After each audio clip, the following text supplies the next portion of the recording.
Coucou tout le monde, aujourd'hui je suis avec mon mari, Pierre. Salut. Bon. Et du coup en fait c'est pour faire une vidéo sur le thème de la drépanocytose et la vie de couple.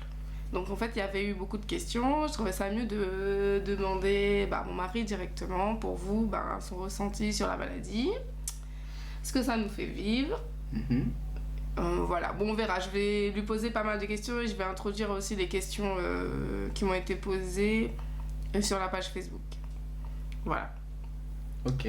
Donc là ça fait presque 8 ans que nous sommes ensemble. C'est Donc, la 5e prise. Et nous sommes mariés depuis juin 2017. Voilà. Et donc du coup, nous on s'est dit que ça pouvait être bien de partager notre expérience. Donc pour commencer, il y a une question qui a été posée, c'est est-ce que j'ai dit tout de suite à mon mari que j'avais cette maladie? Donc la réponse est oui, et moi c'est ce que je conseille à tout le monde en fait. Je lui ai dit, je pense, dès le 2e jour. Non. C'était quand? Un mois. Il y a du mytho là. Non, attends, c'est différent. Le 2e jour, on s'est vu. Non, si. En fait, c'est pas pareil. Le jour suivant qu'on se soit vu, en fait. Mais non. La semaine alors? 3 semaines, je crois. 3 semaines, un mois, un truc comme ça. Mais non, qu'on s'est vu. Pour la première fois qu'on est allé au cinéma, tout ça. Non, après, je t'ai dit, j'ai quelque chose à te dire. Si! Mais si, je te le dis. Bref, en tout cas, c'était le début. On va dire, c'est pas une invention. Moins d'un mois. Pour toi, c'était au début. C'était au début, mais on va dire. Il y a 1000 ans, je me rappelle même plus. On va dire qu'on sait pas si c'est la première semaine ou on va dire dans le mois qui a suivi. En gros, je me suis dit, avant qu'il y ait des sentiments plus forts, je vais lui dire parce que c'est quand même une charge, c'est quelque chose d'assez pas banal et c'est pas tout le monde qui peut vivre avec. Donc je me suis dit, avant que lui soit amoureux, que moi je sois amoureuse, si au moins il peut pas, il me dit non, je peux pas vivre avec une femme qui a une maladie, parce qu'il y en a beaucoup, il y a beaucoup d'hommes comme ça. Au moins il n'y avait pas de sentiments, il y avait pas de sentiments et ça m'aurait rien fait. Donc je lui ai dit, j'ai quelque chose à te dire. Elle me l'a dit. T'as eu peur, hein, ouais. Dis la vérité. Un petit peu. Ah, il a eu peur, il a cru que je voulais le larguer. Oui, bon. Non, voilà, je lui ai dit ça et je lui ai dit que j'avais la drépanocytose. Est-ce que tu avais déjà entendu ce mot-là ou tu connaissais déjà cette maladie avant que je t'en parle? Non, jamais entendu parler. Même pas le mot. Voilà, du coup, quand je t'ai dit ça, tu t'es dit quoi? Je me suis dit, je me suis bien fait arnaquer. Mais arrête de mentir. Dis la vérité, tu t'es dit quoi? C'est-à-dire? Mais quand je t'ai dit j'ai la drépanocytose. Ça m'a inquiété, c'est tout. Je me suis demandé. Et ouais. Je sais pas, ça avait l'air quand même un petit peu compliqué. Ouais. Ça avait l'air de faire un petit peu mal. Du coup, après, moi, franchement, je l'ai pris. Moi, ça me faisait rien en fait.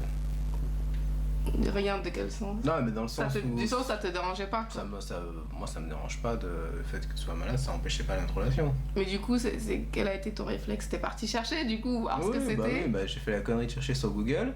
Hein. Voilà. À l'époque, il y avait pas grand chose, on va dire, c'est la maladie. Et ouais, les premiers trucs que tu lis, c'est maladie de la douleur, que tu vas mourir, des trucs. Donc c'est sûr que c'est pas très réjouissant. Ouais, du coup t'as eu peur. Un petit peu, Ouais. Mais voilà, du coup, donc pour répondre à la question... Bien plomber l'ambiance. Ouais, non, c'est pas pour plomber l'ambiance, hein. C'est la vérité, c'est ce qui est écrit sur internet, quand tu cherches. C'est sûr, c'est maladie de la douleur, ce qui est une réalité. En somme, j'ai tout le temps mal, je vis avec de la douleur. Faut être honnête, tu me l'as dit, tu lis, mais tu te rends pas compte de ce que c'est en fait. Oui, c'est sûr. Mot, c'est le nom de maladie, mais il faut le voir pour comprendre quoi. Voilà, c'est ça, en fait, le lire et ensuite vivre la maladie, c'est pas pareil, même pour le conjoint. Donc c'est sûr, entre ce qu'il a lu, il s'attendait à quelque chose, mais entre ce que tu vis maintenant... Je pense qu'après on va l'évoquer après, mais en plus la première année on s'est rencontrés, t'as quasiment pas fait de crise, donc... Ouais, c'est vrai, la première année qu'on s'est rencontrés, j'ai pas fait de crise parce que je prenais l'Hydrea. Enfin, je venais de commencer l'Hydrea, Et ça avait hyper bien marché. J'ai fait 1 an sans crise, c'était la première fois de toute ma vie. Et c'était la première année qu'on était ensemble. Donc forcément, la première année, il s'est dit, ça va. Grave, c'est tranquille en fait. Il s'est dit, ça va. Et puis après, au fur et à mesure, ça a moins fonctionné. J'ai commencé à refaire mes crises, tout ça. Et du coup, maintenant, tu te dis quoi? Enfin, du coup, maintenant, pour le quotidien, au quotidien, tu te dis quoi, du coup? Qu'est-ce que ça te fait quand je fais des crises, ou même quand je fais pas de crise, ou que j'ai mal, que je reste à la maison? Ça t'affecte comment? Bon, je sais pas dire qu'on s'habitue, mais bon, il y a quand même, au bout de 8 ans, tu finis par... je m'inquiète toujours autant, mais bon, c'est une routine, quoi. Après, quand tu me dis que t'as mal, je sais pas, ça dépend où t'as mal, déjà. Puis, je sais pas. Mais oui, ça reste souvent dans un coin de ma tête, quoi. C'est que... Et quand je suis à l'hôpital? J'ai faim. C'est pas gentil. Non, parce qu'en fait, il sait pas faire à manger. Voilà. Il sait pas faire à manger, Non, du coup, quand je suis à l'hôpital, il mange pas. Après, c'est vrai que c'est compliqué. Après, j'ai de la chance d'avoir des... Bon, ma boîte, ils sont compréhensifs. C'est vrai qu'avec le travail, des fois, c'est pas évident parce qu'il faut quitter le travail tout de suite, dans l'instant, ou parfois même ça m'arrive de pas y aller. De pas y aller parce que... Quand ça arrive la nuit, en fait. Souvent des crises la nuit, et puis moi, je prends pas de risque, hein. Je t'emmène toujours. Je préfère, je suis toujours là, donc je veux pas... on sait jamais. Et puis bon, ça va plus vite, quoi. Au lieu de perdre 1000 ans à attendre les pompiers, moi je préfère l'emmener. Ouais, parce que les pompiers... je dis pas qu'ils sont pas efficaces, hein. Parfois, ils mettent du temps, en fait. Nous, on a de la chance, l'hôpital, il est à 10 minutes de la maison, je préfère t'emmener, quoi. Ouais. Voilà. On est toujours prêt, on a toujours un sac de secours, on met le truc, puis voilà, quoi. Ouais, j'ai un sac de secours, qui est là, et du coup, quand je fais mes crises nocturnes, du coup, je le réveille. J'aime bien dormir. Et il m'emmène. Parfois, je le réveille pas, mais c'est lui qui m'entend parce que quand j'ai mal, je pleure un peu. Du coup, il se réveille. Puis je l'engueule. Je dis pourquoi tu m'as pas réveillé. Voilà. Ouais, parce que j'attends pour voir si. Ah oui, bien sûr. Pour voir si ça part pas, quoi. Voilà. Parce que ça, c'est sa spécialité. Elle veut jamais aller à l'hôpital. Des fois, oui, on va attendre. 4 heures après, oui, non, mais elle est à moitié mourante sur le canapé. Puis on part pas. Si, on part. Ouais, c'est ça. Et je suis pas la seule. Ouais, c'est vrai que les trépas, on est un peu têtus. Parfois, mais en fait, des fois, c'est l'hôpital, l'hospitalisation. T'arrives, tu sais qu'aux urgences, ça va mal se passer et tout. Alors qu'en service, ça se passe très très bien, mais parfois aux urgences, c'est la galère, en fait. Surtout au début. Après, bon, voilà, nous, c'est pareil. Ça fait 3 ans maintenant qu'on habite là où on habite, quoi. On retourne à l'hôpital de Pontoise. Ouais. Du coup, on a un petit peu... Pour le coup... on connaît. Ouais, c'est ça. Pour le coup, là où je suis hospitalisée maintenant à Pontoise, ça se passe super bien. Franchement, ça peut arriver les couacs aux urgences, toujours quand il y a des nouveaux ou des personnes que je connais pas, mais en service, c'est nickel. Franchement, il n'y a rien à dire. C'est nickel, quoi. Franchement, ils prennent super bien en charge les drépas. On est un petit nombre quand même là-bas, à Pontoise, et franchement, ça se passe bien. Donc, c'est vrai qu'il y a un moment d'appréhension au niveau du service, mais au niveau des urgences, je sais que je vais y passer. Puis des fois, on se dit, on va rester une semaine. Bon, après, quand il faut y aller, mais... On y va. Voilà. Donc, et du coup, est-ce que cette maladie te fait peur? Est-ce que t'as peur des fois? Non. Tu sais bien que oui, mais bon, ouais. Oui, j'ai un peu peur. Voilà. Bah oui, mais t'as peur de quoi? Tu sais très bien de quoi j'ai peur. Et non, mais... Tu sais, quand j'explique la maladie à des gens qui connaissent pas, ils me disent toujours, ah oui, ok, mais elle a mal, mais sinon il va se passer quoi? Je fais, ce qui peut arriver, c'est qu'elle meurt, quoi. Voilà, hein. Puis les gens, ils font, ah d'accord, ok.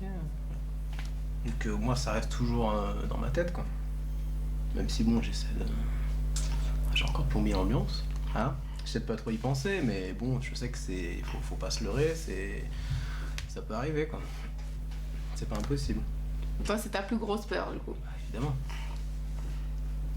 Bah, parce que ça arrive, oui, ça arrive. Hein. Après, voilà, on est en France, je suis quand même bien soignée, je suis bien prise en Oui, charge. on a de la chance d'être en France, qu'on soit très bien pris en charge. Puis bon, faut pas, voilà, après, faut pas, c'est sûr que faut pas penser à ça tout le temps, sinon tu fais plus rien. Quoi. Ouais, non, mais c'est sûr, Mais après voilà, on fait plus rien. Ouais, là où ça Au nous. quotidien, on parle pas de ça. Hein.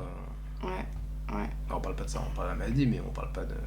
On essaie de, voilà, de faire quand même tout ce qu'on veut. C'est sûr qu'il y a des fois, ben, je peux pas sortir parce que j'ai mal.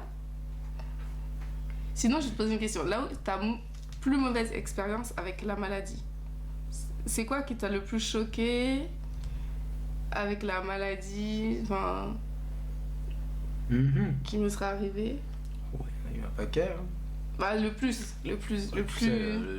C'est simple, hein, le truc qui m'a le plus traumatisé dans ma vie, je crois, c'est. Bah, alors, il y a déjà la première crise. Bon, même si au final c'était que dalle, forcément. Je m'en rappelle pas. Mais, ouais, mais pour toi, on oui. était chez ma mère. En plus, on a fini à l'hôpital d'Aubonne. Ah oui. Voilà. Hein, on va pas leur faire mauvaise publicité, mais bon. Voilà. Bah après, ça change, quoi. C'était il y a longtemps. C'était il y a longtemps. On n'est peut-être pas tombé. Sur les bonnes personnes. Bon, voilà. Bon, écoutez. Après, moi, voilà. Moi, c'était la première fois que. Voilà, ça faisait genre, je sais pas, peut-être. Plus de 6 mois qu'on était ensemble. Tu m'avais déjà dit quelques fois. Bah, ça faisait plus d'un an la première année, j'ai pas fait de Ouais, crise. mais plus d'un an, ouais, voilà. Plus d'un an. T'avais déjà eu des douleurs, des trucs, Ouais, j'ai mal et tout, mais bon, quelqu'un te dit j'ai mal, c'est pas très parlant, tu vois. Tu te dis, bon, bah, j'ai mal, bon, bah, forcément, ça me fait. Voilà, c'est embêtant. Moi, j'essaie de. Voilà, bah, elle me dit j'ai mal là, tu frottes comme un couillon. Bon, ça sert pas, ça sert pas forcément à grand chose, mais bon.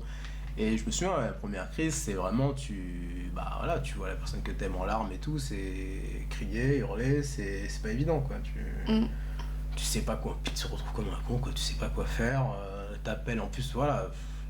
Moi aussi, bon, c'est pas leur faute, mais moi je me souviens très bien, on a appelé le SAMU, ils sont mis de plomb à arriver, quoi.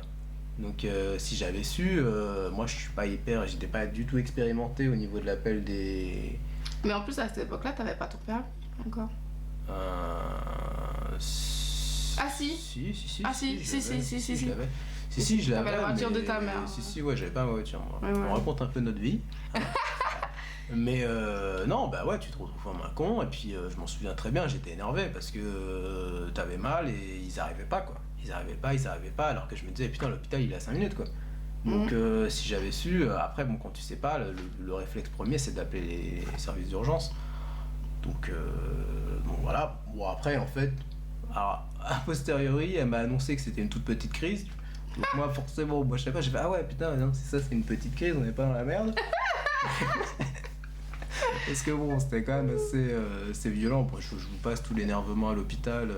Ouais, aux urgences, parce qu'ils connaissaient pas. Compétent complet là, mais bon. Et ouais, par contre, c'était une mauvaise expérience. Ils connaissaient pas, ils voulaient pas m'hospitaliser. Ils m'ont dit d'aller dans un autre hôpital, que si je faisais des crises de drépanocytose, c'était pas ici qu'il fallait venir, clairement. Voilà, enfin, si vous voulez, on peut et on était sur les nerfs, quoi. Mais c'était vraiment les phrases qu'on nous a sorties, c'était honteux, quoi.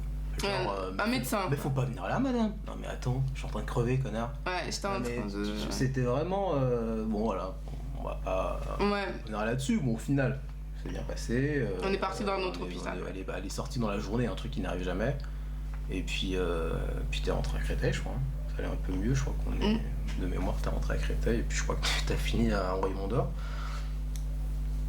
Donc, ça, c'était la première. Oui.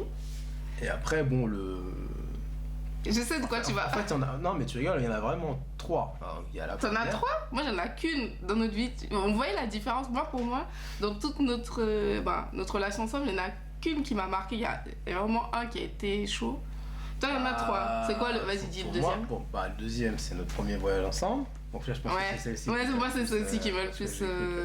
Donc voilà, ça faisait quoi, 1 an et. T'en viens, on explique. En fait, ça faisait. Ouais, ça faisait. Je sais plus. On est parti en juin, c'était en juin, je m'en souviens. Ça faisait genre 1 an et quelques. De quoi ? On était ensemble, non ? Mais non ! Oh, je sais plus, c'était il y a 1000 ans. Ça faisait au moins 4 ans qu'on était ensemble. Le premier voyage ? Bah ouais, on n'était pas partis. Bon, on s'en fout. On se rappelle pas. Hein, on se rappelle pas de la On se date rappelle de exacte. ce qui s'est passé. La date exacte, Donc, on du se coup, rappelle pas. Donc on est parti en voyage en Croatie. C'était notre tout premier voyage en couple. On n'était jamais parti. Toi, t'es pas trop parti non plus. Non, dans ta vie et du tout. coup, j'avais pas les réflexes Donc, voilà, en fait, que j'ai voilà, maintenant quand je pars en voyage, en fait. Voilà, on a un peu fait ça à l'arrache. Mais bon, dans notre malheur, j'avais quand même eu le réflexe de prendre L'assurance, heureusement, c'est ce qui nous a sauvé la vie. Qui nous a sauvés, mais bon, qui aurait pas dû. Bon, ça, c'est encore un autre sujet. Mais... Donc, fort heureusement, j'avais pris une assurance. On sait jamais. Donc on devait partir une semaine en Croatie, 3 premiers jours parfaits, c'était super sympa, hyper beau, bon la Croatie c'est bien quoi. Je pense que peut-être que, bon déjà l'avion c'est compliqué pour les repas, donc bon déjà il y a eu le passage de l'avion, on était un peu stressé, ça a été une grosse journée parce que on était hyper fatigué, je me rappelle, parce que bon c'est des trucs comme ça, tu pars hyper tôt machin, après on est arrivé, on était sur, en plus voilà, alors, le choix le plus con qu'on ait fait c'est qu'on était sur une île, hein, voilà. On s'est dit, oh, c'est sympa une île. Bah oui, c'est sympa. Ah ouais, c'est sympa. On n'était pas dans les îles françaises. Hein. Donc, on était c'était sur l'île de Jelsa, pour Jelsa. C'est Ouais. à côté de Split. À côté de la. Bah en Croatie, quoi. Donc, ça, ouais, on passe le truc. Donc, pour les 3 premiers jours, nickel et tout. Et forcément. Le 4e jour Le 3e jour. C'est le 3e jour même. Le 3e jour même, ouais, voilà. Je Donc, crois. on a profité 2 jours en gros. 3e jour, c'était notre première excursion et tout. On avait tout prévu, tout payé. On avait tout payé machin, parce qu'on était censé rester une semaine. Et là, Laetitia, on se réveille plus tôt que le prévu parce qu'elle a commencé à me dire qu'elle a mal. Donc, bon, au début, je me dis, bon, bah, elle a mal, mal comment, machin. Bon, ça va pas louper, hein, méga crise. Ah, j'ai fait une crise, mais dans la jambe et tout. Et puis, alors là, toute ma jambe droite, je voulais juste qu'on me coupe ma jambe. Je hurle, mais d'une force. J'avais mal, mais et je pleurais, je savais pas quoi faire. Et puis t'as Pierre qui savait pas quoi faire. Ah, tu te retrouves là, t'es au milieu de nulle part sur une île en Croatie. Bon, je suis pas une star en anglais, donc bon, je me suis quand même débrouillé, mais bon, tu vas à l'hôtel, t'appelles un médecin. Alors, je raconte pas la galère pour expliquer au médecin ce que c'est. Non, mais déjà, même pas parce que chez eux, en fait, on t'emmène pas à l'hôpital tant que le médecin généraliste n'est pas venu constater. Mais si, il fallait qu'il vienne. C'est pas ça. C'est que moi, j'avais appelé l'assurance. Et j'ai eu l'assurance. Le premier truc que j'ai fait, c'est ça. En fait, j'ai appelé l'assurance et ils m'ont dit, monsieur, nous, on peut pas vous prendre en charge et prendre votre dossier tant que l'état de votre ami n'est pas constaté par un médecin sur place.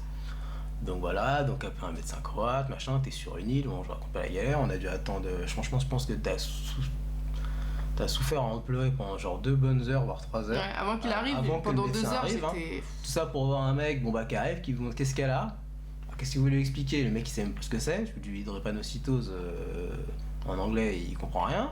Il se gratte la tête, donc elle dit qu'elle a mal à la jambe, il regarde sa jambe, il fait ah, quand je fais ça, ça va, tu vois? Ouais, bah bon, voilà. Ouais, bah Ça pour qu'à la fin on lui dise non mais monsieur c'est la drépanocytose, tout ça dans un anglais approximatif. Bah non, le mot on le connaît, on connaît le mot, on a dit le mot en anglais, ça existe, mais il le connaît pas dans tous les cas. Je passe le médecin c'est Mondial Assistance, je crois que c'est ça, Mondial Assistance qu'on avait pris, bon passons, et donc il lui explique et tout, et enfin il valide son transfert à l'hôpital, donc forcément on est sur une île. C'était déjà le soir, donc franchement, non c'était pas le soir, mais on était déjà peut-être début d'après-midi facile. On nous explique rien, les mecs ils arrivent, ils l'attrapent, ils la foutent dans une ambulance. On se retrouve au milieu de nulle part. Au milieu d'un champ. Dans une espèce de champ, et là on a l'hélicoptère qui arrive. Il y a un hélicoptère qui arrive, du coup, parce que du coup on est sur une île et il n'y a pas d'hôpital, donc il faut aller sur la Croatie. Donc, en fait, il faut aller sur le continent. En Croatie, sur Split, ouais. Sur Split, la ville de Split, là où il y a l'hôpital international. Et en gros, bah, donc bon, déjà t'es en panique, tu sais pas comment ça va se passer. Franchement, c'est. Et alors déjà, et puis en plus c'était horrible parce que du coup, t'as l'hélicoptère qui me prend. Alors. Bah lui, forcément qui veut monter lui aussi. C'est bon à savoir, ouais. Pour les assurances. Et du coup on lui dit non. Bah non, parce qu'on n'est pas mariés. Voilà, c'est les assurances, si vous n'êtes pas mariés, en gros ils considèrent que. Bah c'est pas toutes les assurances. Hein. Normalement tu aurais dû, c'était accompagnant en fait. Donc on n'a pas compris, parce que normalement l'accompagnant c'est écrit dessus. Bon, dans tous les cas, ils voulaient pas. Ils n'ont pas voulu. Donc c'est-à-dire qu'ils m'ont emmené du coup, en hélicoptère. T'as décollé, et moi ils m'ont laissé comme une merde. Et ils l'ont laissé comme une merde au milieu du champ. Tu te démerdes. J'ai dû. Bah t'as dû prendre le bateau pour aller me rencontrer. Sauf qu'ils savaient pas où j'étais. Donc sachant que les mecs ils partent, ils me disent même pas où elle va. Dit juste, donc je me démerde, donc j'ai dû prendre un bateau. Le bateau, il mettait 2 heures pour aller sur le continent, machin. Donc hop là, j'y vais, machin. Force de demander, je finis par aller à l'hôpital principal de Split. Et là, il y a une petite anecdote marrante. Mais non, mais c'est quand j'avais changé. Justement, t'étais venu. Non. J'avais changé d'hôpital. Non, là, c'était vraiment aux urgences. Ah. La vidéo avait duré un quart d'heure, voire une demi-heure à mon avis. Vas-y. Mais non, je m'en souviens très bien. J'arrive aux urgences, vraiment les urgences. Et t'as l'impression que c'est un épisode, c'est le tiers-monde quoi. C'est une espèce de immense salle, on dirait un immense dortoir où les gens ils sont empilés. Ouais. Et je m'en souviens de rien parce que je demandais à tout le monde, oui, alors j'expliquais, là, les drépanocytaires, saïkopsolamia, machin et tout. Les gens ils me regardent, ils font. Voilà, alors j'ai dit The Black Girl. Alors là, ils l'ont trouvé tous. Ouais. J'étais la seule noire, on va dire. C'est noir de l'hôpital. En fait, déjà, quand ils me passaient sur le brancard, dans le couloir, tellement, il n'y a pas de noirs là-bas, à part quelques noirs qui sont des touristes, comme moi, en gros. Tout le monde me regardait comme ça. Waouh, une noire et tout. Mais c'était vraiment pas méchant, mais c'était plus. Ouais, c'est juste qu'ils n'ont pas l'habitude. Qu'ils n'ont pas l'habitude. Parce qu'au final, ils ont été hyper gentils, par contre, avec moi. Même les gens qui étaient là dans la salle, il y avait une dame dans la salle qui était là pour sa mère. Elle a vu que j'avais mal et que j'étais toute seule parce que Pierre n'était pas encore arrivé. Elle est venue, elle a commencé à me frotter, à me dire ça va aller, tout ça.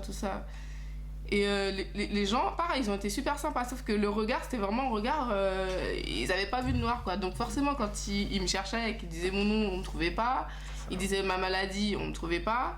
Il a dit la fille noire, on lui a dit oui, en fait elle est bien ici. Oui, parce que j'étais la seule, donc au moins il m'a trouvé comme ça, mais... Et bon, voilà, donc t'étais pris en charge et tout, bon C'était horrible la prise en charge par parce contre. que t'allais un peu mieux, bon, en fait, moi sur le coup... C'était horrible. Voilà, je me suis dit, c'est le réflexe que j'ai en France, je me dis, bon, moi elle est prise en charge, elle est dans un hôpital, moi ça me rassure, je me dis, elle va être surveillée, voilà, elle est hospitalisée, quoi, donc on se dit quand même c'est bon. Donc je suis resté peut-être parce qu'en plus c'était chiant parce que je devais reprendre le bateau, donc les bateaux il y en a pas beaucoup, voilà, à partir d'une certaine heure il y en a plus, donc j'ai pris le tout dernier bateau, je suis resté à l'hôpital avec elle jusqu'au dernier moment pour choper un bateau. Je suis retourné sur mon île et là c'est le lendemain, ouais, je t'ai rappelé le soir, ça allait pas trop et puis alors le lendemain matin c'était une catastrophe. Ouais, c'est une catastrophe, je savais pas quoi. Bon, ça pour dire qu'en gros, quoi. on va pas raconter tout en détail. Après, ils ont quand même compris ce que j'avais, je lui ai expliqué avec les mots que je pouvais en anglais. Après, ils font des recherches, je suis pas non plus bilingue. Donc, ils ont réussi à savoir. Et puis, du coup, j'ai demandé à ce qu'ils programment le rapatriement, puisqu'il y avait ça dans l'assurance qu'il avait pris. Moi aussi. Heureusement. C'est ce que j'ai dit. Donc ça a mis à partir du premier 2 jours. J'ai dit ils n'y arriveront jamais. Après les urgences, quand t'as passé le premier jour là-bas, je me dis c'est bon, ils n'y arriveront jamais. Mais j'ai cru que j'allais mourir. Et ouais, le truc c'est pour ça que ça nous a un peu traumatisé. Ça nous a traumatisé. C'était notre premier voyage. Moi j'ai vraiment cru que t'allais mourir. Voilà, c'était compliqué, franchement. On m'a rapatrié à Rue Mondor. Donc ouais, au bout de... T'as passé au moins 2 jours, 2 ou 3 jours je crois, là-bas. Oui, j'ai passé 2-3 jours là-bas. Le temps qu'il fasse le rapatriement. Jusqu'à ce que l'avion médicalisé soit planifié et tout, et puis elle a été rapatriée. Puis, et c'est pareil, on m'a rapatrié seul. C'est pareil quoi, voilà. Moi j'ai fini les vacances tout seul comme un con sur l'île, bon voilà quoi. C'était horrible en fait. Voilà, donc ça c'est la maladie. Ouais, vraiment pas de chance. Une des têtes des plus grosses risques qu'elle ait fait. Ouais, et c'était une énorme crise, je sais pas. Après, est-ce qu'elle est énorme parce que la prise en charge a été tellement pitoyable que du coup ça s'est amplifié, je sais pas. Voilà, bon après, fort heureusement, on est rentré à Paris, en Rue Mondor. T'es resté 2 bonnes semaines, je crois, de mémoire. C'est un truc de. Je suis restée beaucoup plus. C'était vraiment. Presque un mois, je crois. Si je suis ressortie, j'étais maigre comme ça. Une des plus grosses spécialisations que t'es faites, ouais, c'était vraiment. C'était pas évident. Je pense que c'était compliqué. Je faisais 40 kilos. Voilà. Donc en gros, ma première plus grosse peur, la deuxième, c'est celle-là. Bon, mais si tu devais me donner un ordre hiérarchique, ça serait celle-là la première. Parce que la première crise, c'est juste que voilà, c'est la première fois, donc mais au final, c'était pas grand-chose. Et la deuxième, c'est quand t'as fait ton syndrome thoracique aigu, hein. Ah Voilà, oui. c'est là que tu l'as oublié. Hein, le goût. Non, c'est pas que je l'ai Hein. oublié, mais c'est plus traumatisant pour toi que pour moi. Ouais, enfin bon, voilà. Donc elle a fait un syndrome, bon, elle a fait une crise qui a engendré un syndrome thoracique aigu, donc elle a fini en soins intensifs, elle y restait bien Ouais, je suis restée en réanimation. en réa et tout. Combien de temps? Un mois. Franchement, l'hospitalisation en entier, un mois facile. Hein. Un mois, ouais. Et t'es bien resté, sur le mois, t'es bien resté 2-3 semaines en réa, un truc comme ça. Hein. Je m'en souviens, c'était ouf. Hein. Et je pense... Alors, non, en fait, non. Franchement, je pense que c'est difficile de donner un ordre, mais parce que la Croatie, j'ai vraiment cru que... Ils étaient tellement incompétents que j'ai cru que t'allais crever. Franchement, je pensais vraiment que ça faisait vraiment flipper. Parce que tu voyais vraiment que c'est comme... Elle aurait été à côté de moi dans le lit en train de souffrir, ça aurait été pareil, quoi. Donc, bon. Et là-bas, ça faisait peut-être même encore plus peur parce que t'étais bien soigné. Il y avait tout. Ah, quand j'ai fait ma crise thoracique Il y aiguë. avait tout le monde sur le qui À mon et chevet, tout, ouais. Et en fait, ça passait pas. Ils ont mis longtemps à trouver le. Ce que j'avais, mais en fait, c'est pas ce que j'avais, c'est que en fait. Ouais, ils ont pas vu tout de suite. Du coup, la crise, ça passait pas. Et moi, je m'en souviens très bien. Je venais et je sentais la détresse dans le regard du personnel. Quoi. C'est-à-dire, en gros, je voyais qu'ils savaient plus quoi faire. Quoi. Donc quand tu vois ça dans les yeux d'une infirmière ou d'un médecin, tu te dis, bon, s'ils savent plus quoi faire, c'est tendu, quoi. Donc forcément, bon, moi j'essaie de pas lui montrer dans ces cas-là. De toute façon, j'étais pas dans l'état de Oui, voir. de toute façon, J'étais remplie elle était, de morphine. J'étais morte parce que tous les jours on me faisait des saignées, puis des transfusions parce que ça allait plus. Transfusion, ensuite on me disait non, finalement je suis encore redescendue à 4 d'hémoglobine alors que la veille on m'a fait une transfusion. Ensuite on me faisait des saignées parce que c'était pas bon, le sang était trop visqueux. Enfin, en fait j'étais morte quoi. Et j'avais une infirmière à mon chevet 24/24. On me lavait, on me faisait manger. Enfin, j'avoue là c'était. Ils savaient plus quoi faire en fait. Et ils pouvaient plus rien faire parce que j'avais les doses maximales quoi, je de pense tout. que c'est la plus grosse crise que t'aies fait, hein, celle-ci. Hein. Celle-ci, oui, c'est la plus grosse crise. Parce que Croatie, je pense que si t'avais été soigné correctement dès le début, ce serait peut-être pas aggravé comme ça.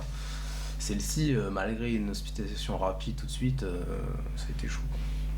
Ouais. J'étais hospitalisée où? C'était à Pontoise. À Pontoise, ouais. C'était à Pontoise. Ils étaient très bien hein, en animation. Franchement, ils étaient super. Bon. C'était bien, hein. Non, mais voilà. Sinon, attends. Je vais relire déjà. J'ai une question. Ah, il y a une question qui m'a... Enfin, que je vais... Voilà. Que je tiens à faire vraiment. Qu'on m'a posée sur ma page. Alors, elle s'appelle comme... Voilà. Parce que j'entends beaucoup ça en fait. Donc du coup la question, enfin... Ouais. Attention, question. Alors...